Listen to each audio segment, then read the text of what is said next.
Hello everyone, कैसे हैं आप लोग। Welcome to my channel Swati की पाठशाला। और पाठशाला में आप पढ़ने जा रहे हैं उत्तराखंड जी के परीक्षा वाणी और इसके ऑब्जेक्टिव की एक सीरीज मैंने शुरू की हुई थी। तो क्वेश्चन नंबर 51 से शुरू करते हैं। गणदेश सेवा संघ का गठन किसने किया था। तो क्वेश्चन नंबर 50 तक मैं कल करा चुकी। जिन्होंने वो वीडियो नहीं देखा है पहले आप वो वाला वीडियो देख लीजिए। क्वेश्चन नंबर 51 है गणदेश सेवा संघ का गठन किसने किया। तो इसका आंसर है श्रीदेव सुमन ने। देखिए श्रीदेव सुमन ये जो नाम है इनका काफी ज्यादा फेमस है हमारे उत्तराखंड में। इन्होंने 84 दिन की भूख हड़ताल के बाद 25 जुलाई 1944 में इनका निधन हो गया था। और इन्होंने यहाँ पे और इनके नाम पर एक यूनिवर्सिटी का नाम भी है श्रीदेव सुमन। ठीक है, तो ये नाम आपको याद होना चाहिए। इन्होंने ही गण सेवा संघ का गठन किया था। अगला क्वेश्चन है क्वेश्चन नंबर 52। उत्तराखंड क्रांति दल के प्रथम अध्यक्ष कौन थे। उत्तराखंड क्रांति दल के प्रथम अध्यक्ष option number B D Pant थे। नेक्स्ट क्वेश्चन है 1963 में, क्वेश्चन नंबर 53 है 1963 में खोजे गए लाखू गुफा जिसमें मानव तथा पशुओं के चित्र प्राप्त हुए हैं बाड़ेछीना के पास दल बैंड पर स्थित है। और यह है, देखिए जिन लोगों को पता है बाड़ेछीना और दल बैंड कहाँ पे है, कौन से जिले में है, आप सभी को पता होगा जो भी अल्मोड़े से बिलोंग करते हैं, है ना। तो ये अल्मोड़ा जिले में है। और लाखू उड्डियार गुफा कल एक क्वेश्चन भी आया था। लाखू उड्डियार गुफा कौन से जिले में पाई जाती है, कौन से जिले में मिली, अल्मोड़े जिले में। और ये स्पेशली नाम दिए हुए बाड़ेछीना के पास दल बैंड, तो आप सभी को पता होगा कि ये कहाँ पर है, अल्मोड़ा में है। तो क्वेश्चन नंबर 53 का आंसर है बी। नेक्स्ट है उत्तराखंड के संबंध में प्रथम लिखित उल्लेख मिलता है। तो ऐसा कौन सा वेद है, ऐसा कौन सा ग्रंथ है जिसमें उत्तराखंड का उल्लेख मिला। तो वो है ऋग्वेद। देखिए ऋग्वेद सबसे प्राचीन वेद माना जाता है। 4 वेदों में सबसे प्राचीन वेद क्या है, ऋग्वेद।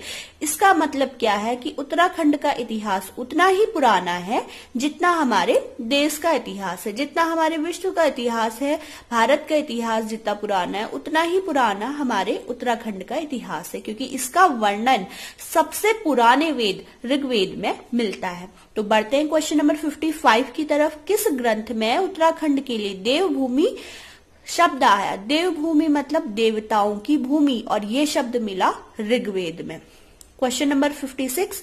गढ़वाल के लिए केदारखंड और कुमाऊं के लिए मानसखंड शब्द का उल्लेख कहाँ मिला। देखिए गढ़वाल के लिए केदारखंड और कुमाऊं के लिए शब्द क्या है, मानसखंड। पहले तो आपको ये शब्द याद हो जाने चाहिए कि गढ़वाल का नाम पुराना क्या था, केदारखंड, और कुमाऊं का मानसखंड। अब ये मिला कहाँ पर, ये एक ऐसे पुराण में मिला है जिसका नाम क्या है, स्कंद पुराण। ठीक है, तो क्वेश्चन नंबर 56 का आंसर क्या है, बी। नेक्स्ट है 57। स्कंद पुराण में माया क्षेत्र से हिमालय तक के विस्तृत क्षेत्र को क्या कहा गया है। स्कंद पुराण में माया क्षेत्र या माया नगर किसको कहा जाता है, माया क्षेत्र हरिद्वार को कहा जाता है। हरिद्वार से हिमालय तक का जो विस्तृत क्षेत्र है ये किसमें आता है, गढ़वाल में। और गढ़वाल का पुराना नाम क्या था, केदारखंड। तो ये बी वाला ऑप्शन इसका बिल्कुल राइट है, केदारखंड। अगला है क्वेश्चन नंबर 58। स्कंद पुराण में नंदा देवी पर्वत से कालीगिरी तक के क्षेत्र को कहा गया। देखो नंदा देवी पर्वत, नंदा देवी और से कालीगिरी, ये जो अभी भी ये जो स्थान है कहाँ पे आता है, कुमाऊं में आता है। नंदा देवी पर्वत से कालीगिरी तक आप लोगों को पता होना चाहिए। और इसका पुराना नाम स्कंद पुराण में क्या था, मानसखंड था। तो कभी कभी जो ये क्वेश्चन है आप एरिया देखकर क्वेश्चन देख के भी पता लगा सकते हो उसका आंसर। जरूरी नहीं कि आपको हर चीज याद रहे, आपको याद होने 2 नाम, मानसखंड और केदारखंड। मानसखंड किसको बोला गया, कुमाऊं को, और केदारखंड किसे बोला गया, गढ़वाल को। गढ़वाल और कुमाऊं हमारे राज्य के क्या है, 2 मंडल है।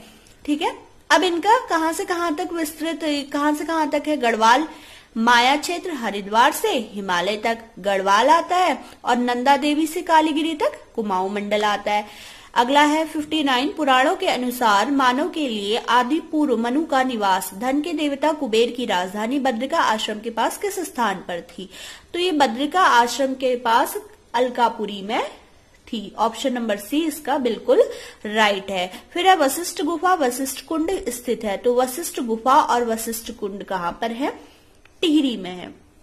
नेक्स्ट है क्वेश्चन नंबर 61, प्राचीन ग्रंथों में निम्न में से किसके लिए भृंगतुंग शब्द प्रयुक्त हुआ? तो भृंगतुंग ये जो शब्द है ये हुआ केदारनाथ के लिए प्रयुक्त हुआ। ठीक है, अगला है रामायण कालीन वारासुर की राजधानी थी। रामायण कालीन वारासुर की राजधानी थी जोशीमठ। ऑप्शन नंबर डी इसका बिल्कुल राइट है। नेक्स्ट है क्वेश्चन नंबर 63, चक्रवर्ती सम्राट भरत जिनके नाम पर अपने देश का नाम भारत पड़ा का जन्म हुआ। देखिए भरत के नाम पे हमारे देश का नाम क्या पड़ा? भारत।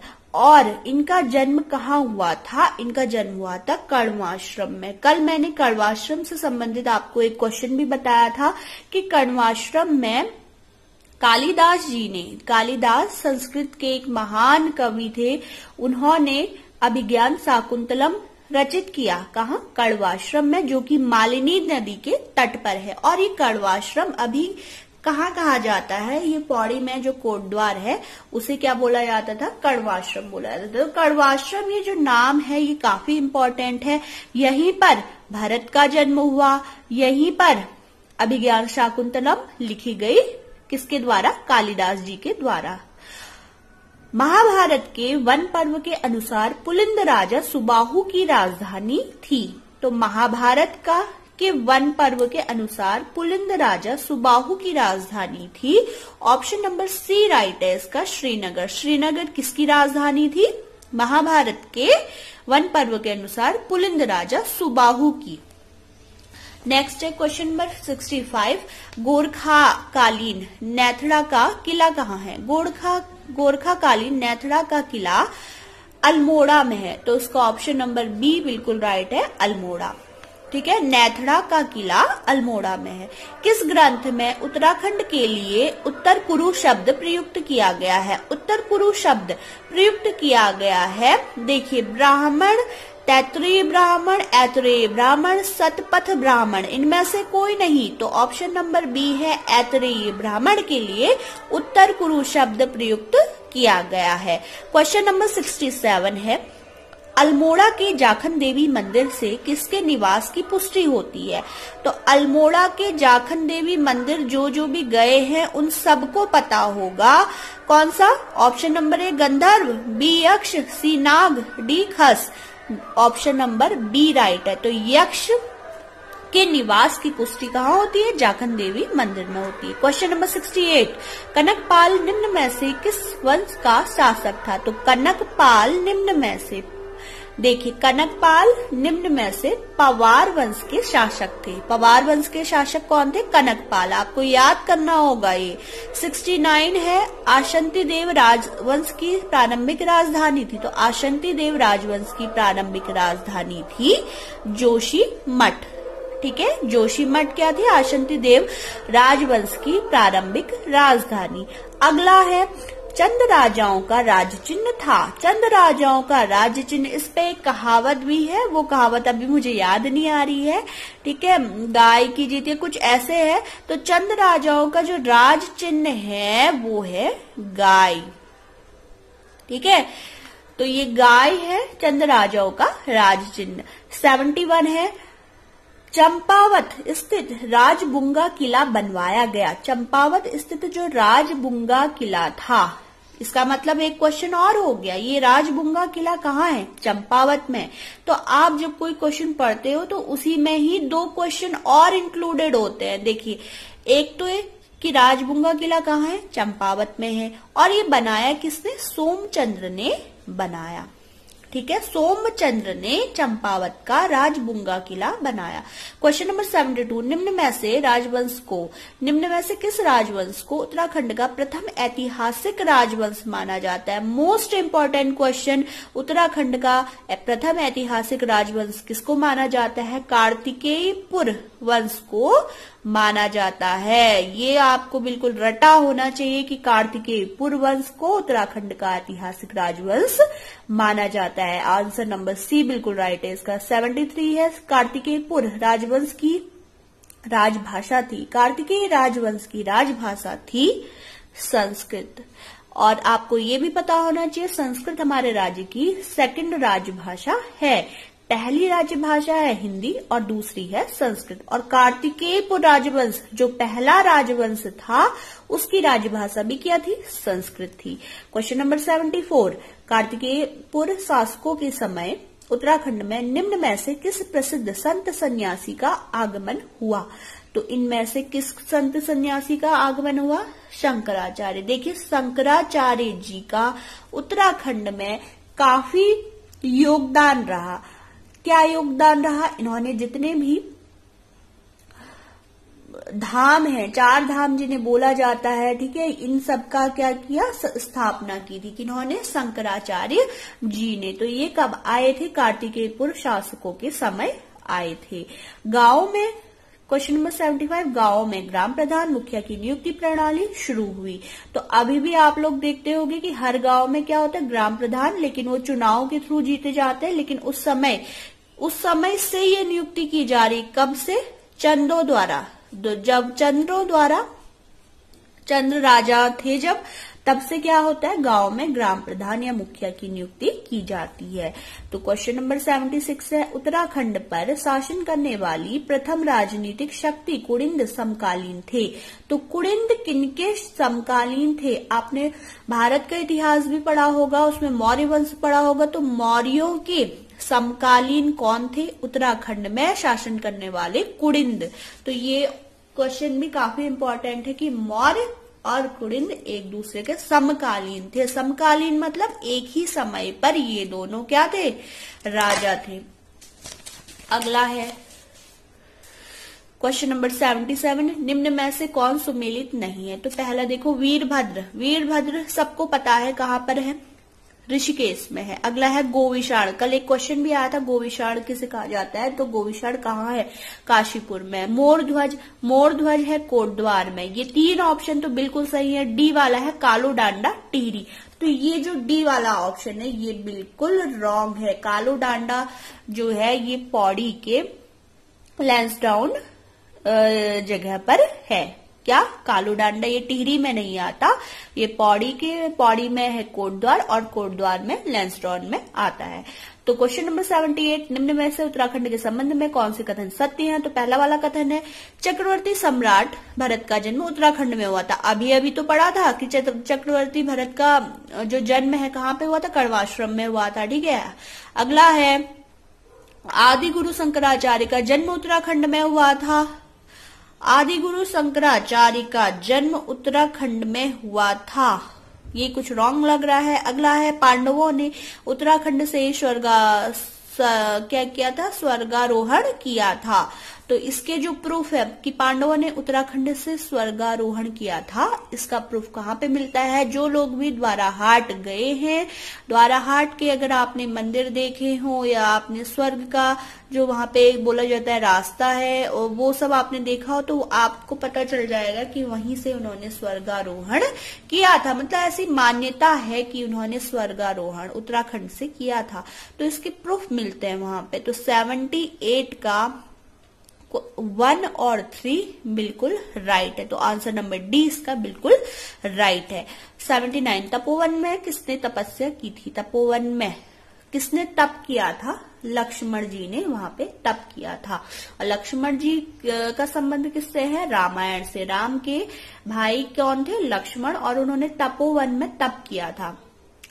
क्वेश्चन नंबर 80 है, पाली भाषा के बौद्ध साहित्यों में उत्तराखंड क्षेत्र के लिए प्रयुक्त शब्द है। तो उत्तराखंड के लिए प्रयुक्त, देखिए अलग अलग भाषा में या अलग अलग ग्रंथों में उत्तराखंड का नाम अलग अलग है। जैसे मैंने अभी आपको बताया था कि ऋग्वेद में उत्तराखंड का नाम अलग है। ऋग्वेद में उत्तराखंड के लिए क्या नाम आया? देवभूमि। ठीक है। ऐसी ही पाली भाषा के बौद्ध साहित्यों में उत्तराखंड क्षेत्र के लिए नाम है हिमवंत। क्या है? हिमवंत। अगला है आदि शंकराचार्य ने कब केदारनाथ तीर्थ में देह त्याग किया था? तो केदारनाथ तीर्थ में उन्होंने देह त्याग कब करा था? 820 ईस्वी में। 820 ईस्वी में उन्होंने देह त्याग किया था। मतलब उनका जो निधन है या उन्होंने निर्वाण प्राप्त किया था वो कब किया था? 820 ईस्वी में। क्वेश्चन नंबर 82 है, कुड़िंद वंश का सबसे शक्तिशाली शासक था। कुड़िंद वंश का सबसे शक्तिशाली शासक देखिए, सबसे ज्यादा इसमें वेटेज किसके नाम को मिल रही है? अगर आप पढ़ेंगे तो सबसे ज्यादा वेटेज अगर आपको किस नाम की मिलेगी? आप कनकपाल कहेंगे, उपेंद्र शाह, फतेह शाह, अमोघ भूति। नाम से ही क्या लग रहा है? शक्तिशाली नाम लग रहा है ना, तो इस तरीके से आप याद कर सकते हो। कुड़िंद वंश का सबसे शक्तिशाली शासक था अमोघ भूति, जिसे कहने से ही लग रहा है कि हाँ ये सबसे स्ट्रांग राजा रहे होंगे। तो 83 है, दुष्यंत और शकुंतला का प्रेम प्रसंग जुड़ा है। इस क्वेश्चन को मैंने जब पढ़ा, जिन लोगों को ये पता है अभिज्ञान शाकुंतलम जो रचना है उसमें क्या है? दुष्यंत और शकुंतला का प्रेम प्रसंग के बारे में ही वर्णन है। किसमें? अभिज्ञान शाकुंतलम में। अब अभिज्ञान शाकुंतलम किसने लिखी? कालिदास जी ने लिखी। कालिदास जी ने कहां पर लिखी? कल के क्वेश्चन में आ चुका है, कण्वाश्रम में कालिदास जी ने क्या लिखी? अभिज्ञान शाकुंतलम लिखी। कौन सी नदी के तट पर? मालिनी नदी के तट पर। तो सारे क्वेश्चन एक दूसरे से कोरिलेटेड है। अगर आप एक क्वेश्चन का आंसर आप सुनना भूल जा रहे हो तो आपको ऑब्वियसली अभी ये समझ में नहीं आएगा। अभिज्ञान शाकुंतलम की रचना, संस्कृत का महान साहित्य जिसे माना जाता है, उसकी रचना कालिदास जी ने करी। और अभिज्ञान शाकुंतलम में है क्या? दुष्यंत और शकुंतला का प्रेम प्रसंग। ठीक है, और ये जो प्रेम प्रसंग है इन्होंने कहाँ पे लिखा? कण्वाश्रम में लिखा था। कण्वाश्रम मतलब कोट द्वार। अगला है क्वेश्चन नंबर 84, वर्तमान गढ़वाल क्षेत्र हेतु गढ़वाल नाम कब अस्तित्व में आया? तो गढ़वाल इस नाम से कब जाना गया? 1515 ईस्वी में। सबसे आसान सन है याद करने में, 1515। ठीक है, क्वेश्चन नंबर 85 है, अंग्रेजों और गोरखों के मध्य संगौली की संधि कब हुई? अंग्रेजों और गोरखालों के मध्य, गोरखों के मध्य ये जो संधि हुई 1816 ईस्वी में हुई थी। 1816 में क्या हुई? अंग्रेजों और गोरखों के मध्य संगौली की संधि हुई। क्वेश्चन नंबर 86 है, गोरखों ने गढ़वाल पर पूर्ण अधिकार कब किया? तो गोरखों ने गढ़वाल पे पूर्ण अधिकार कर लिया था 1804 में। आपको याद करने पड़ेंगे सन। 1804 में गोरखों ने गढ़वाल पर पूर्ण अधिकार कर लिया। क्वेश्चन नंबर 87 है, टिहरी रियासत का भारत में विलय कब हुआ? टिहरी रियासत जो पहले क्या थी? राजाओं द्वारा चलाई जाती थी, है ना। तो इसका जो विलय हुआ था आजादी के बाद क्या हुआ था? आप सभी को पता होगा कि सरदार पटेल ने जितने भी रियासतें थी जो राजाओं द्वारा चलाई जाती थी, उन सबका विलय किसमें कराया था? भारत में करवाया था। किन्होंने? सरदार पटेल ने, जो उस टाइम पे गृह मंत्री थे। तो 1849 में टिहरी रियासत जो एक राजा द्वारा चलाई जाती थी, इसका भी गणतंत्र भारत में विलय हो गया। कब? 1949 में। क्वेश्चन नंबर 88 है, गढ़वाल के इतिहास में झांसी की रानी की संज्ञा किसे दी गई है? तो झांसी की रानी जो सबसे महान रानियों में मानी जाती है, सबसे बहादुर रानी मानी जाती है, तो गढ़वाल के इतिहास में ऐसी रानी की संज्ञा किसे दी गई? तीलू रौतेली को दी गई। तीलू जो रौतेली थी, इनको झांसी की रानी कहा गया। नेपाल नरेश अशोक चल्ल ने उत्तराखंड पर कब आक्रमण कर कुछ पर्वतीय क्षेत्र पर अधिकार कर लिया था? क्वेश्चन नंबर 89, तो कब इन्होंने अधिकार कर लिया था? नेपाल नरेश अशोक चल्ल ने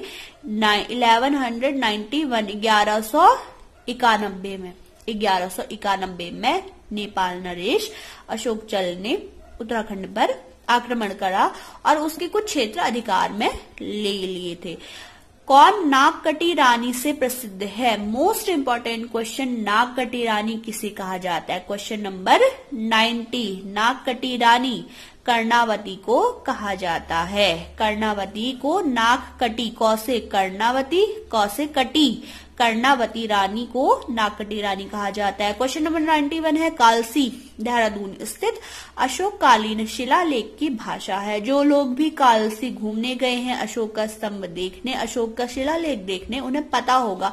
ऑब्वियसली ये भाषा गढ़वाली नहीं है क्योंकि समझ में आती नहीं है। ठीक है, संस्कृत नहीं है, उर्दू नहीं है, तो बी वाला ऑप्शन बिल्कुल राइट है, पाली। तो क्वेश्चन नंबर 92 है, आदिगुरु शंकराचार्य की समाधि स्थित है। आदिगुरु शंकराचार्य की जो समाधि है कहाँ है? केदारनाथ। अभी मैंने आपको बताया था कि आदिगुरु शंकराचार्य ने निर्वाण या देह त्याग कहाँ पे किया था? केदारनाथ में किया था। तो केदारनाथ में उनकी क्या है? समाधि स्थल है। क्वेश्चन नंबर 93, गोरखों ने कुमाऊं पर कब अधिकार कर लिया था? गोरखों ने कुमाऊं में 1790 ईस्वी में अधिकार कर लिया था। 93 का सी वाला ऑप्शन बिल्कुल राइट है। तैमूर लंग ने हरिद्वार पर कब आक्रमण किया? तैमूर लंग ने 1398 ईस्वी में तैमूर लंग ने हरिद्वार पर आक्रमण किया। हरिद्वार मतलब मायापुरी पर आक्रमण किया। तो क्वेश्चन नंबर 95 है, कत्यूरी राजवंश का संस्थापक कौन था? कत्यूरी राजवंश के संस्थापक थे बसंत देव। ये नाम आपको याद होना चाहिए। कत्यूरी राजवंश के संस्थापक थे बसंत देव।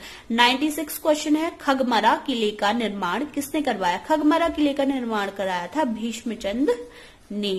क्वेश्चन नंबर 97 है, श्रीनगर से हटाकर टिहरी को अपनी राजधानी किसने बनाया? तो प्रद्युमन शाह, पृथ्वीराज शाह, सुदर्शन शाह, मानवेंद्र शाह। तो सी वाला ऑप्शन बिल्कुल राइट है।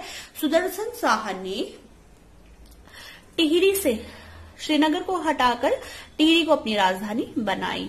और राजा का आपने वहां पे महल भी देखा होगा टिहरी में, जो डैम के बिल्कुल बीचों बीच है। जब पानी कम हो जाता है तो वो महल भी दिखाई देता है। कहाँ पर? टिहरी झील में।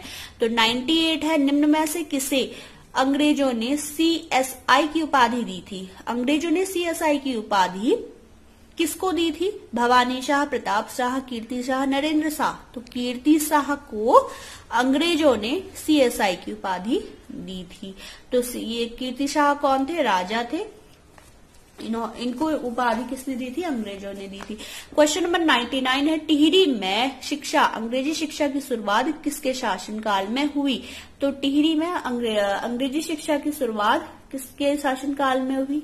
प्रताप शाह के शासनकाल में। अंग्रेजी शिक्षा का मतलब क्या है? देखिए पहले क्या था, आपने अगर एनसीईआरटी हिस्ट्री पढ़ी हो तो उसमें दिया हुआ है कि पहले क्या था, हमारे देश में पाठशाला सिस्टम था। पाठशालाओं में पढ़ाई की जाती थी, ठीक है।